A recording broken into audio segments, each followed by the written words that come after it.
any room. Let me be completely open and honest with you guys right here. I have no fucking idea the proper way to use these lures. Every time you do an action on the PC, you have to wait 6 seconds for the tools to refresh. At first, I thought I should spam lure one central area to get everyone in one spot and keep them there. But apparently, that's bad, as I was told from a tip after dying. So then, I'm not gonna lie, I just started spamming the audio lure all through a bunch of different rooms and random areas, and doing that just worked. Oh, hey, look at that. That was kinda tough. I don't know what the fuck that was.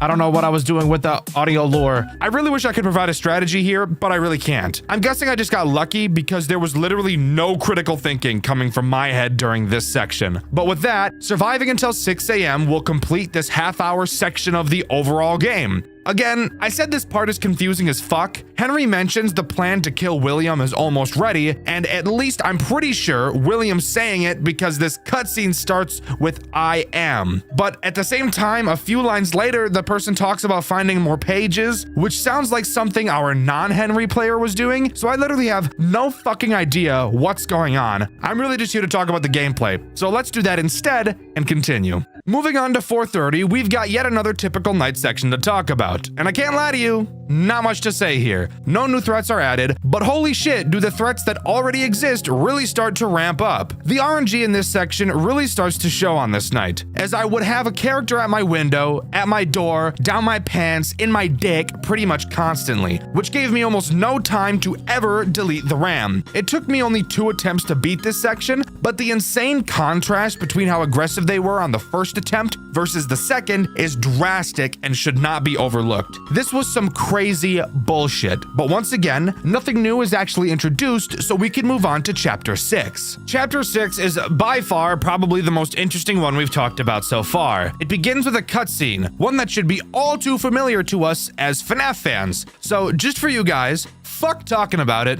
let's take a look at it together. So, this is it. It's time to end what William has done. It's time to end their suffering. Those little souls trapped in this labyrinth. I've gathered them up in here, and I can finally destroy them. I've found the ones that have yet to be destroyed and set free. For instance, those little children, the ones that come together as a group on a daily basis. I've always wanted to see them every single day. They'd always brighten up the atmosphere in Circus Baby's Pizza World. Every day, they'd come to play with all of the animatronics. Every employee, employer, and manager knew the name of those 3. But ever since William made his poor design choices, things were never going in the right direction for them. On the very next day, they all disappeared. I'd never realized that William could create such abominations. I realized there was a reason why Funtime Freddy had a huge tank. It was quite obvious. And no wonder the other 2 were always active every now and then. Not to mention Circus Baby. She was brought outside on the first day and was forced to stay inside the next day. It's such a misery, to be honest. I wasn't the only one who saw Circus Baby capture Elizabeth. Now, her soul is trapped inside of her. I wouldn't forget my daughter as well. No more shall I let her suffer as one of William's creations. This place is where everything shall end. A maze with no exit. A labyrinth with no prize. They don't even realize they are trapped. For some of them, I believe there is peace and perhaps more. Although, for you, William, the darkest pit of hell is ready to swallow you whole. You will keep burning and burning along with the creations of your own. This is where the story ends. For my daughter, the other innocent children, and William, this ends for all of us. End communication. God, it doesn't matter how many times I hear the FNAF 6 Henry speech. Every single time I hear it, it gives me chills. Easily one of the best monologues in gaming history, right up there with the definition of insanity speech from Voss. Try to find a better speech. I fucking dare you.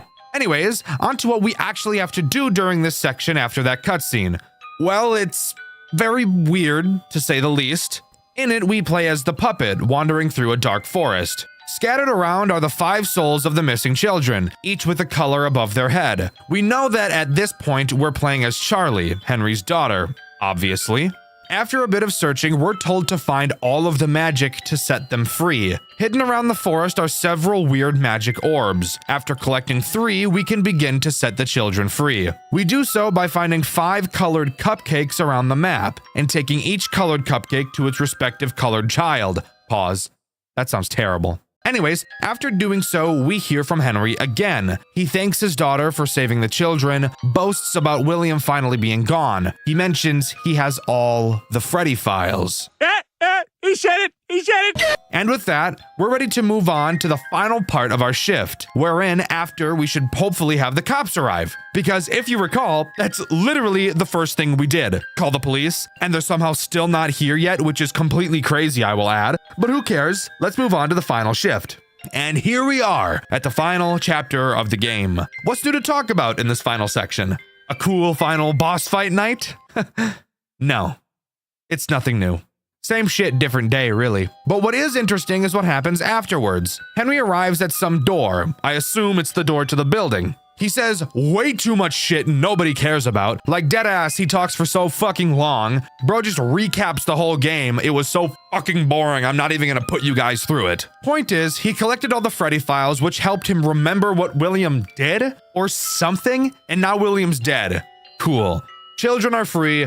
Great. Now all we have left to do is stop Fazbear Entertainment from ever coming back. How is he going to do that? Well, lucky us, that's not our fucking problem to figure out, because Henry opens the doors and the credits roll and the Freddy files comes to a close. Wait.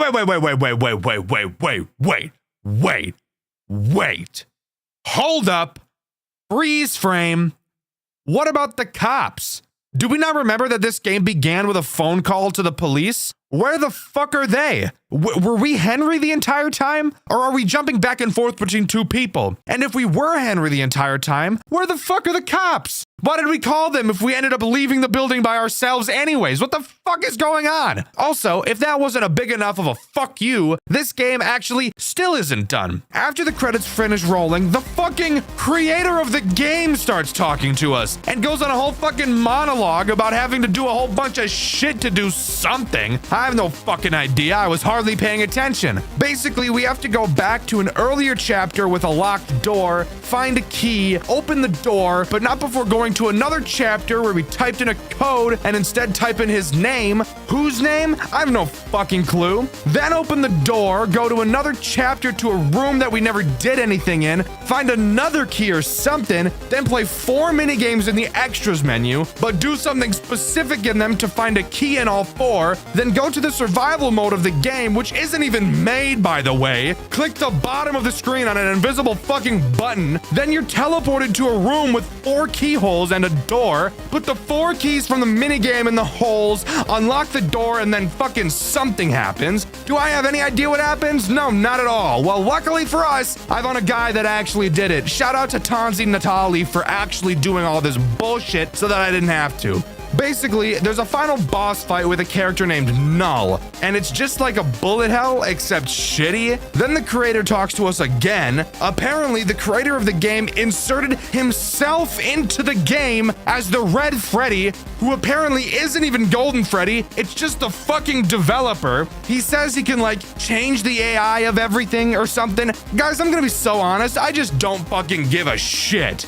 If you guys are curious as to what happened after the Null fight, go watch Tonsi's video about it. Holy shit, I just don't fucking care. But that's all the Freddy Files has to offer. Overall, I do think this game is actually pretty cool. I love the idea of mixing in night sections with the little mini games, and even though lore-wise this game is a confusing clusterfuck, I think from a gameplay standpoint, it was still pretty cool. When you think of a fantastic FNAF game, what comes to mind? Is it good character designs, a good story, fantastic mechanics? Well, honestly, it's probably a mix of all of those. Because of course it is. That's literally what makes a game good. Now, my question for you is, have you ever wanted to play a game with just a bunch of nothing going on, but the game serves it to you in such a way that it feels like you're actually getting something, kind of like eating celery. You think, oh, hey, I'm getting energy, but you're literally not at all because you burn more calories eating it than you actually get for eating it. Well, if you've ever wanted a FNAF game just like that, then Freddy and the Gang, the game we'll be talking about in this video, just might be for you. Sit back and relax because it has been quite a while since I've gotten as mad as I have in this video. So let's dive right into it. Unfortunately for me, this game begins with a tutorial night. And if you know anything about FNAF games, that's literally never a good sign. And I'll really need this tutorial night since you'll learn that I quite literally didn't understand several integral mechanics throughout my playthrough of this game. I should start by saying that before each night, we get an email explaining some things. This replaces the phone calls that most other FNAF games have. Hey, Jeremy.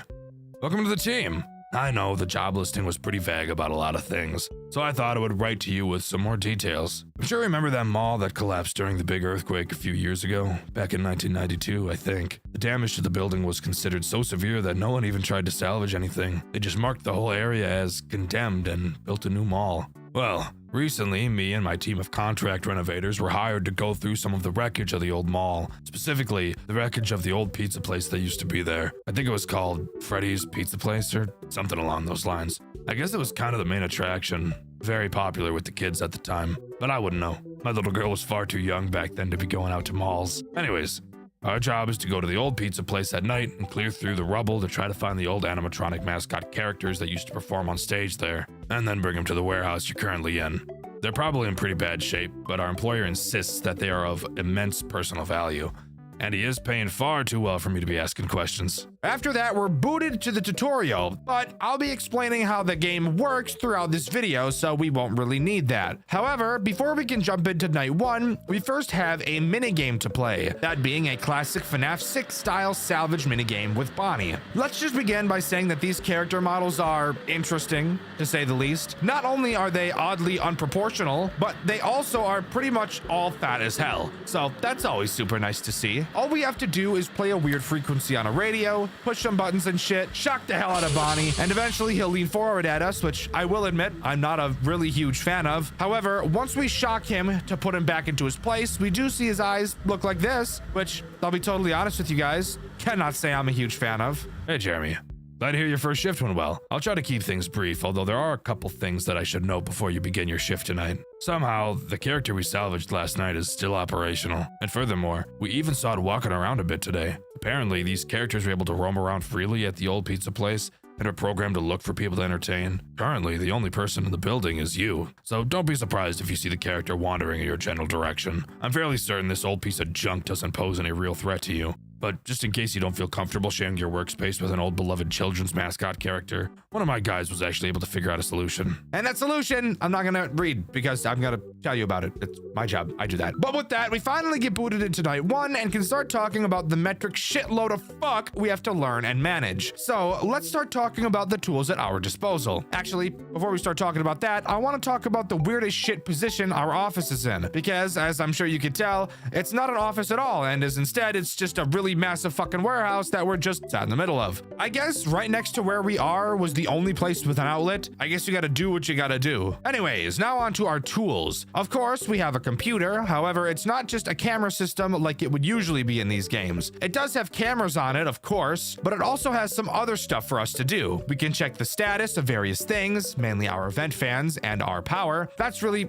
all that matters. And we can look at a motion detector, which I honestly found completely fucking useless because we have cameras and our eyes. Speaking of the cameras, they are pretty unique. I will give this game that much credit. There are only 3 cameras in the entire game, and each of them are in a room with a generator inside. These generators will obviously become very important later on. These cameras also only refresh once every 5 seconds. It's not a very long wait time, so you probably won't really see it as a problem. However, it is still something I feel I should point out. Inside of these cameras, you'll obviously be able to tell that there are doors to each room. We need to keep the animatronics out of these rooms, and closing the doors is obviously how we do that. However, as I'm sure you can tell, there's no way to do this from inside of the cameras. This is where turning around so fast in our swivel chair that we get sick and Ralph in the classroom and forever get remembered as the kid who threw up in class comes into play. By turning around, we will see a bunch of shit that looks really confusing, because it is. Let's just focus on these 3 levers over here. These levers control the doors in the cameras. Now, here's where these doors get really AIDS. They don't work like normal FNAF doors and eat up power. Instead, if you have a door closed for too long, it'll overheat and completely fuck itself. So, moral of the story, don't keep them closed for too long. Of course, the last thing we should talk about is this giant breaker box behind us, because trust me, I know, it looks confusing. As you can see, we have a map on the inside of the panel. This map has letter labels that correspond to each breaker switch. There are massive fans on the ceilings of the entire complex. Of course, this game has a heat system, and if the building you're in gets too hot, you guessed it right, you fucking die. Randomly throughout the night, these breakers may flip, causing a fan to stop spinning, which of course will slowly heat up the building. It'll be pretty obvious when you're overheating because your whole screen will turn red like you just survived a sniper shot in Call of Duty. Just make sure you're checking on the breaker every now and then. However, something about the fans in this game is that they're seriously loud as hell, and this game will eventually have a lot of sound cues that you'll want to listen for. Not only that, but the sound of the fans for some reason attracts the animatronics to your location. Ignoring the fact that there are fans throughout the entire building, they somehow will still be able to pinpoint exactly where you are, so you'll have to turn off the fans closest to you, not only to hear sound cues, but also to slow the speed at which the animatronics will bombard you like Zhang Zong Shang will bombard your mom. Cool! We haven't even started talking about an animatronic yet, and we already have some bullshit to constantly attend to. And stick around, because there's something about this game that it doesn't tell you that ends up being probably one of the biggest plot twists of all time in the most frustrating way imaginable. Alright, let's move on to talking about the only threat that Night 1 introduces. If it wasn't obvious who this would be, of course, it's Bonnie, since we did just see him in the salvage minigame. Bonnie, as he typically is the most basic character you'll find throughout this game. His goal is to just walk right up to you and pay for your services, except he actually treats you like everyone treats the hookers in GTA, pay for their services and pile drive them with your car to get the money back. Literally a life hack, by the way. Looking in front of us, we can use our flashlight to see around. There are 3 directions that characters can approach from, and Bonnie will approach us from the left. He will randomly wander around the building, except of course, the only times you'll be able to see him on the cameras is when he steps in front of the generator door. We obviously don't want him in there since he'll fuck up our generator, so we should just close the door when we see him there. Something I'm realizing I forgot to mention is what happens when these generators get attacked. Well, this game actually does have a power system. I just haven't mentioned it so far because I hate you guys and I want to keep you on your toes. The reason I didn't mention it is because if you have all 3 generators, you can pretty much do whatever you want and you will never notice your power at all. However, once you lose even 1 generator, your power will start to deplete a lot faster,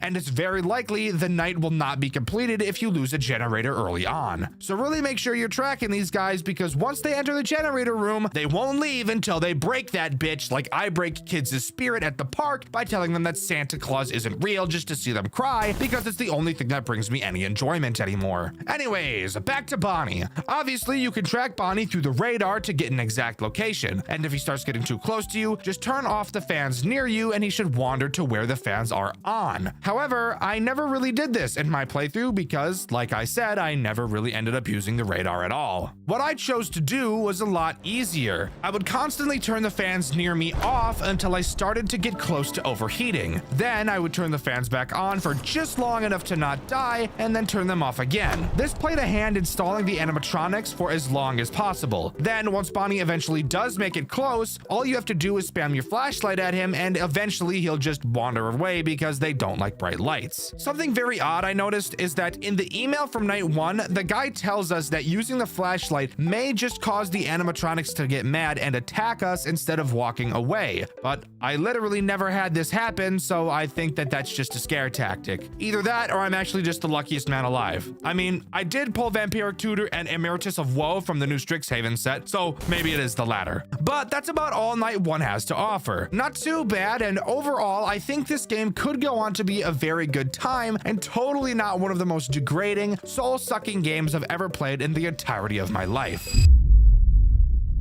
All right, so we're gonna be playing some fan games today. Get it? FNAF, a fan game. I'm gonna kill myself, don't mind me. Okay, so H is me. H, I, and G is what I'd want to turn off. He's up near me. Boom, boom, boom. That's the plan. That'll be the plan. Oh, oh, oh.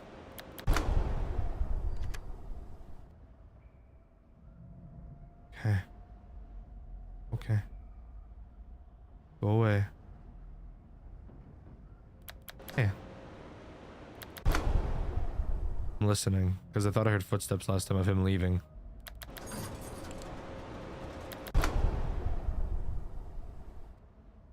Okay.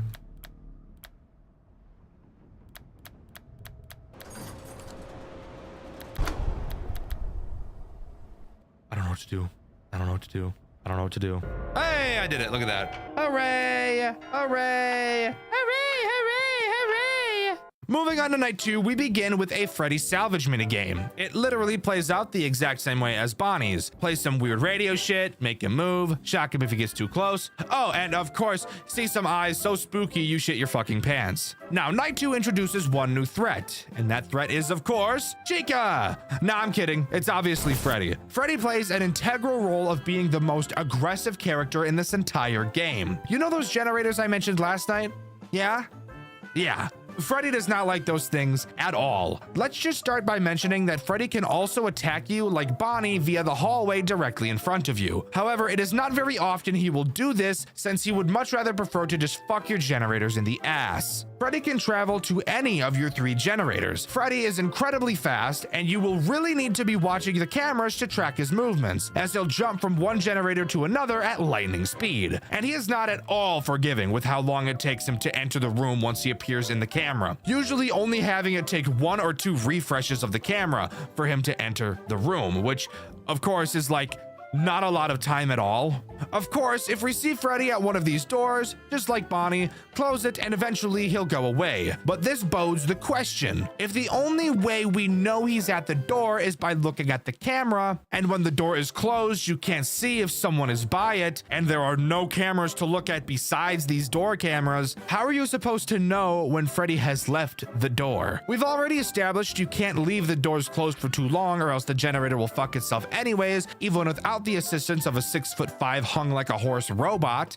Well, you could check the radar. However, there's no way to tell which fucking dot is who, so I wouldn't even waste my time. What I would do is, once I closed a door on Freddy, I'd wait maybe 15 seconds, then I'd open the door and check if he was still at the door, and my heart would stop as I whipped around as fast as humanly possible to close the door again, and just hope and pray that it didn't take too long. Is this the best strategy? Literally no. Would I recommend it? Well, I wouldn't recommend this game at all, in all honesty, so no. But hey, it worked for me after enough attempts, and I promise, on later nights, there were many attempts, and you can see all of them over on my second channel, Dxtr Black. Overall, Freddy doesn't add a whole lot more crazy shit to the game, except really how long it took for me to really find out the best way to deal with him. Because something I'd noticed was happening is that since I wouldn't know when Freddy left, I'd find out once I saw him at another door. And this would pretty much lead to a cycle of me always having at least one door closed for pretty much the entire night, and actually fucking myself terribly hard. Not a fun experience.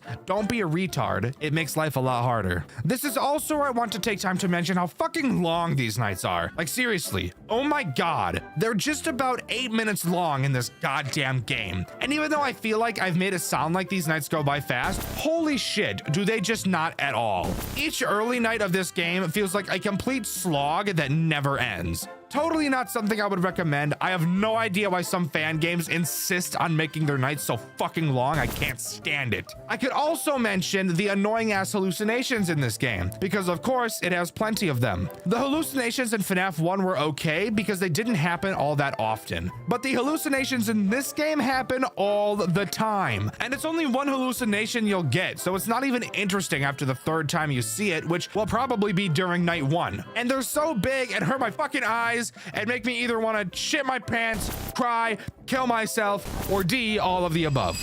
This ain't too bad. We got a little bit of a cycle going. Not really. I actually have no idea what's going on. I can't even lie to you. I know very basically what is I know generically what is going on. You know, we could have some really good progress being made here. Nothing would even dream of hurting me. My rocking at 19 pack abs, they're chiseled like diamond. You're not gonna hurt me. You know what I mean? You ain't gonna grab a clump of this rump. It's gonna stay to itself. I don't want you nowhere near me, bro. Not even for a moment. I don't like that too much.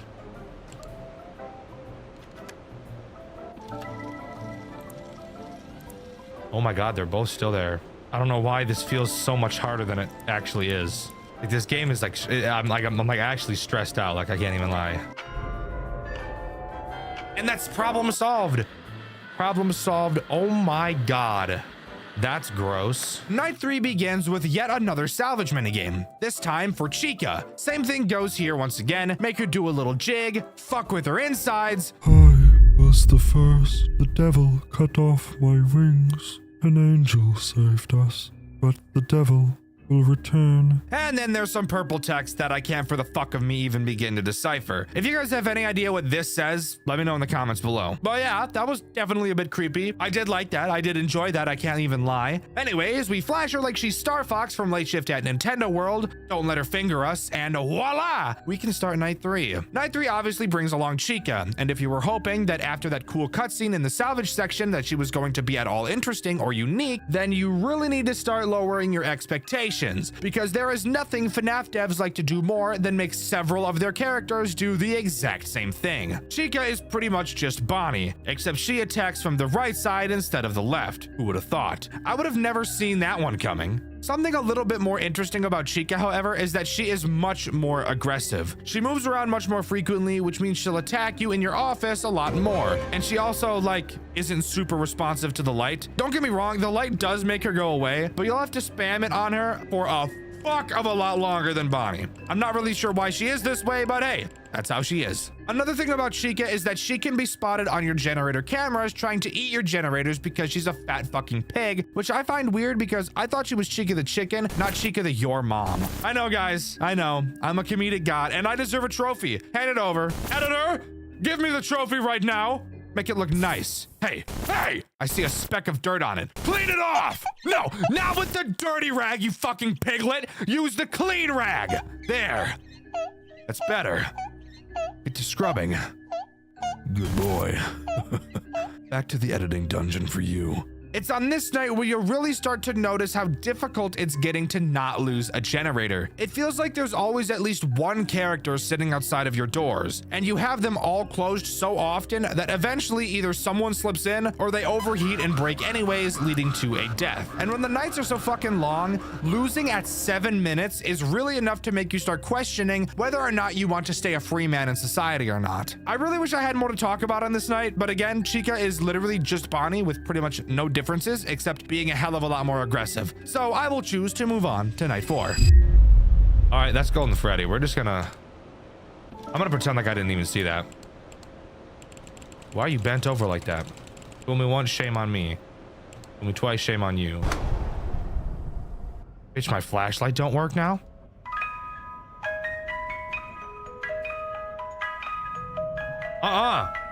Don't do that. How come your lights work and mine don't? My flashlight don't even work. Tell me how that make any sense. Don't you dare. Oh, he's gonna do it, isn't he? Don't you do it. Okay, he did it. Hey. What's up with you? Yeah, I don't know what that was, but I didn't like it. I just don't know what I'm doing, bro. I don't know what's going on. It just doesn't make sense, bro. There's very clearly something I don't understand here. But I can't look it up. I can't look up what I'm supposed to do. That's the biggest problem. That's the biggest issue is I can't look it up. Night four, here we are. Of course, we start with a salvage, and this time we have to fix up Foxy. And by fix up Foxy, I mean blind him and tase him because he was reaching for the license and registration that we asked him to reach for. Foxes have a lot of negative connotations around them, and I happen to speciesily profile. Once we flash Foxy, however, we see that he actually disappears, which does make me incredibly uncomfortable. Yes, thank you for asking. Now that we're sitting here with our dicks in our hands, we notice a figure slowly start to appear in the background. It's got a white forehead, and that makes me incredibly nervous that it's the puppet. Yep, exactly. The stupid fucking skinny ass, French fry ass, pencil ass, charcoal ass, chopstick ass, anorexic ass, carrot that didn't grow long enough ass, kid that doesn't eat enough because his mom is a pig and won't let him eat ass, puppet. Just coming right up to me and riding my shit. Fantastic. Let's just get to the night section already. Night 4, of course, introduces Foxy. And oh my god, he just might be the worst character on the face of the planet because he has by far killed me more than any other character in this entire game. Foxy does not give a shit about how much sound you make. He will come for that ass no matter what. One good thing about him before we get into the piles and piles of bad things about him is that he never appears on your cameras, which means he'll never try to eat your generators. However, that is still bad news because that just means he's hungry for booty, and you happen to have a whole lot of it. Foxy makes no fucking sound cues from what I was able to notice, and he can attack you from any of the 3 hallways. So this night is when this game devolves into turning and flashing simulator, which I'm sure you're all very excited for. Whenever you see Foxy, unlike every other character you will be able to see from your desk, he will not stand still. He has Tourette's syndrome, and his main tick is sprinting at your desk as fast as humanly or robotically possible. I'm gonna kill myself. That was actually the worst joke I've ever written. What is wrong with me? All you have to do is hold your flashlight on him and he'll leave before reaching your desk. However, the problem that I had with Foxy is that if you ever let go of your light, if even for one single frame during this run animation, he will fucking annihilate you. And he also happens to play the loudest sound on planet Earth when he runs at you, which never failed to scare the shit out of me and cause my finger to leave my mouse, making me die to Foxy 6 minutes into the fucking night and make me pull my hair out in front of the mirror and shave only the top of my head like one of those mentally insane people you always see in the pictures. You know, the people that post themselves checking into psych wards like that makes you cool. Die.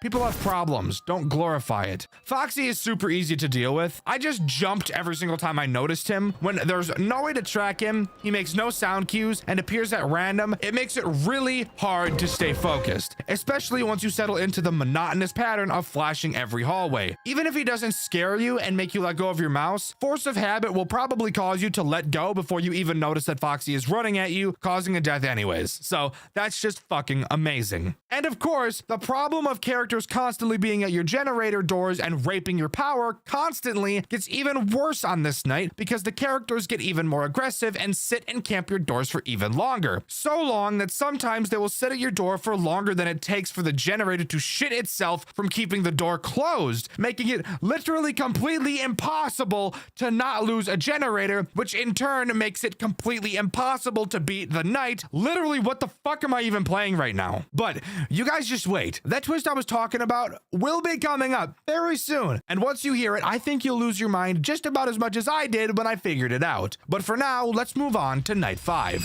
How are you now? And welcome back to some more Freddy and the Gang. Freddy and the Dick Gang. Freddy and the Big Dick Gang. Demonetized.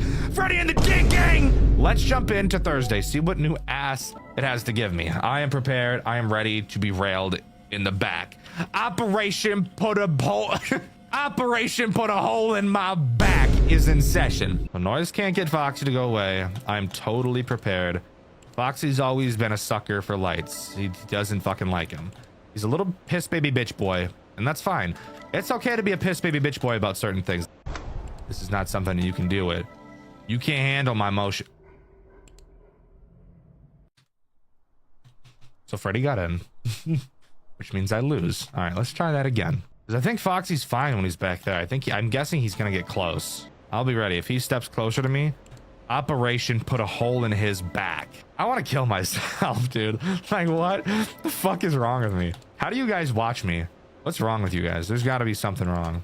There's got to be something going on with you guys, you freaking weirdos. Oh, my shitting dick. Fuck. Fuck my dick. My dick is fucked. Is that Chica? That's Chica. Oh, my fucking cock. What the fuck? I got to get ready to take a hit here. Where the fuck did my flashlight? My flashlight's gone.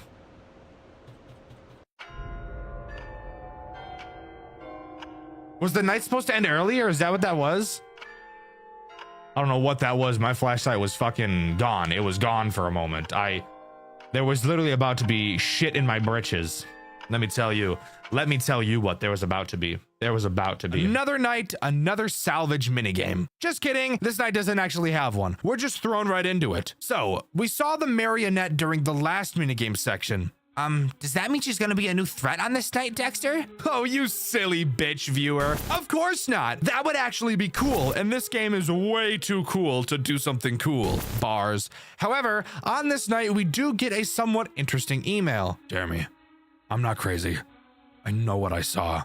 There was something behind what looked like a false wall in the pizzeria. The employer was very quick to dismiss my concerns and even threatened to terminate my contract. But the blueprints I saw yesterday confirmed it. There's more to Freddy's that they aren't telling us. An extra room, boarded off and scrubbed from any and all official documents. And for some reason, it seemed to be in far better shape than the rest of the building. Almost as if, somehow, the big earthquake back in 1992 just didn't affect the one room. It makes no sense. Me and one of the other guys are going back to the old mall tonight. The boss doesn't know about this. I don't know why, but I just can't stop thinking about it. I don't do a job halfway. If there's another character in that pizzeria, I am going to find it. The extra room is behind a flimsy false wall, so we shouldn't even need any excavating equipment. Once I get a better look, I may even see if I can bring in a seismologist to try and explain how one secret room was just completely unaffected by an earthquake of record-breaking magnitude. Anyways, Night 5 literally introduces nothing new and is just a much harder version of Night 4, which brings up the question, how the fuck are we supposed to beat it if Bonnie, Chica, and Freddy are literally almost constantly at your generator doors? Well, dear viewer, that's where that funny little plot twist I told you about earlier comes into play. Do you want to hear the craziest shit I've ever heard in my entire life? Well, get this. Both Bonnie and Chica are unable to attack your generators. It's only Freddy. Yes, I'm serious. Despite the emails telling us to not let any characters into the generator room and being able to see both Bonnie and Chica outside of the doors, no, both of them will literally never enter the generator rooms under any circumstance. You can just fucking see them standing there for some reason. Are you fucking kidding me? Game, why are you grabbing my penis and just squeezing it as hard as you fucking can? Why did you not tell the player this? Why did you make it seem like all of the characters could attack your generators? You might be wondering how I figured it out, and it's dead ass only because I got a comment about it. Because this game pulls a post-shift 2 and literally doesn't fucking tell you. Are you fucking goddamn cocksucking serious? Oh my god! How do you forget something so fucking obvious? How do you forget to tell the player something as crucial as this? I just don't fucking get it. It's mind-boggling to me. This is the second game in a row that I've covered where the game just forgets that it has to be a game and teach the player literally anything at all. I have never been more disgusted with a concept in my entire life. Guys, I know I always say find them on the cameras is my least favorite thing, but I think this fucking bullshit beats it. What do you mean you're not gonna tell me how to play your fucking game? How about you suck the cum out of my dick and gargle it? Swish it between your teeth like you're using Listerine. Spit it into the air and catch it in your mouth again. How about you take a potato peeler and just run it along the length of your foreskin and make french fries out of it? How about you go skydiving and replace your parachute with a fucking anvil? How about you shave my ass with your teeth? Treat it like a nice lawnmower. Fuck you and fuck your mother right in the face. God fucking damn it. I need to relax. It's been so long since you've gotten upset like this, and you've been doing so well. You made it all the way through Post Shift 2 without losing your cool, and you're seriously about to let this game do it to you? No, I can't let it. I must control the beast inside. The demon. I can't let him get the best of me again. I need to relax. Okay, I'm good. I think I'm good.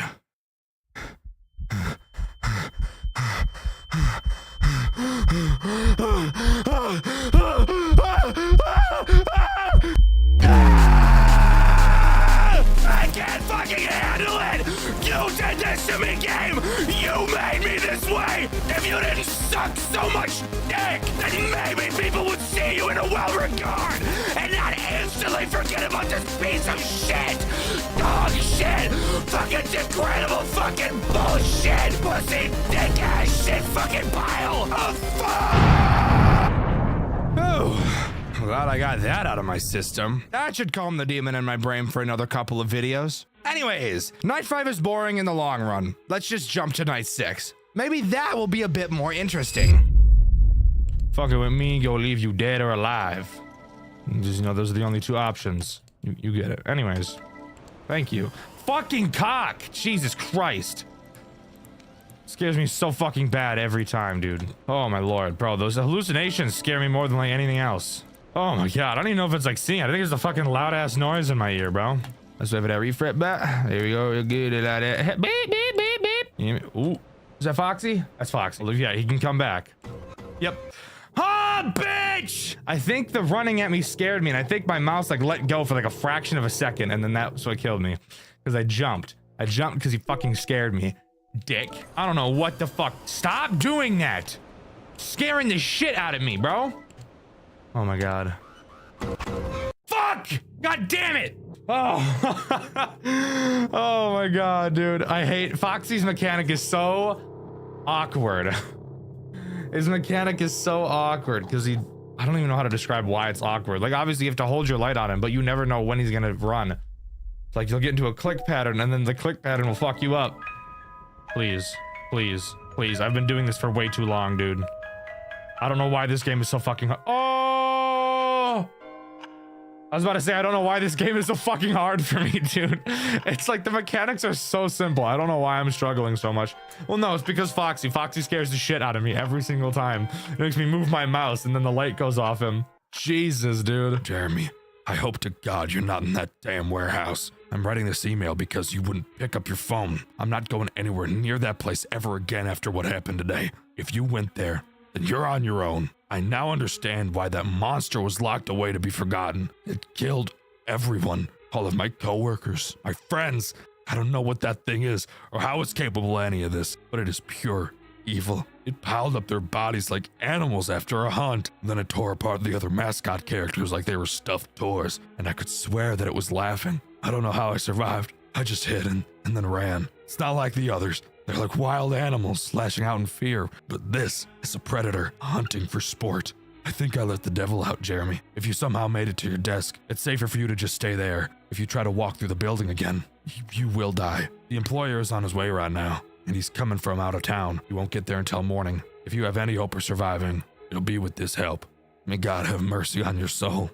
So, clearly something very bad happened, and with that comes a brand new threat, who this game just calls the Bunny. You'll notice on night 6 that every character we've seen so far is suddenly no longer active. That would probably be as a result of the Bunny.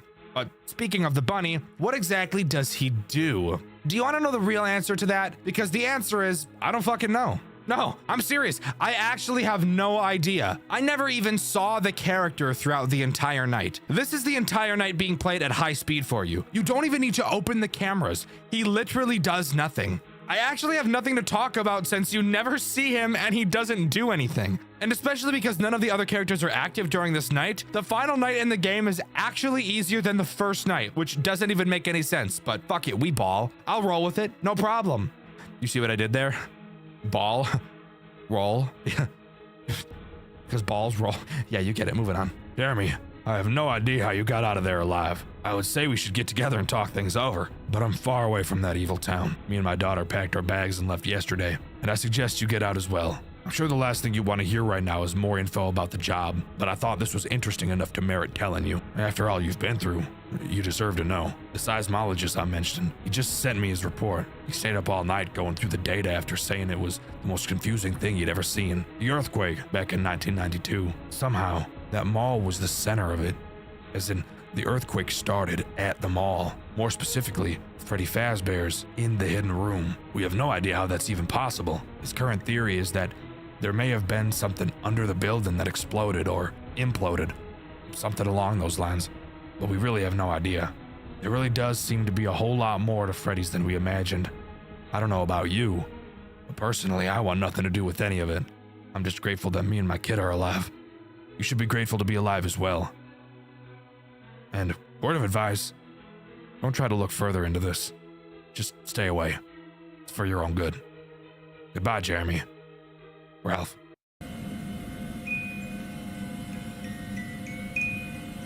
They're not dead, only broken. I will put them back together. Will you help me?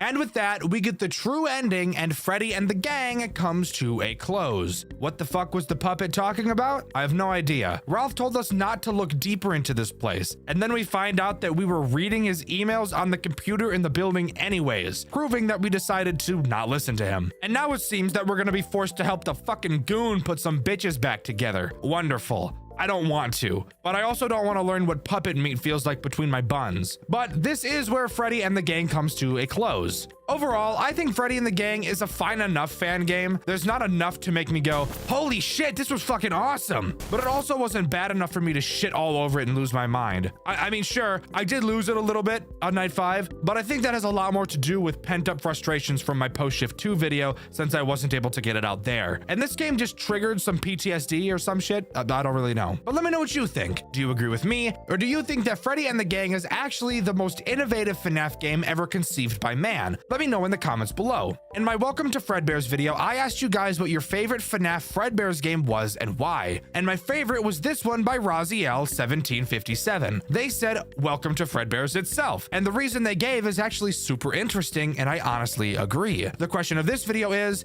there a FNAF game that I've covered that you'd like to see me revisit, and which one? With the question of the video being asked, subscribe to the channel, I'd appreciate it a lot. Thank you to these 3 talented artists for your fan art. You can submit yours in the Discord, link in the description. Thank you to my super fan channel members. You guys give me the money I need to pay my editor to do stupid skits in the middle of my videos. I've been Dexter, and I'll see you guys in the next video. See ya!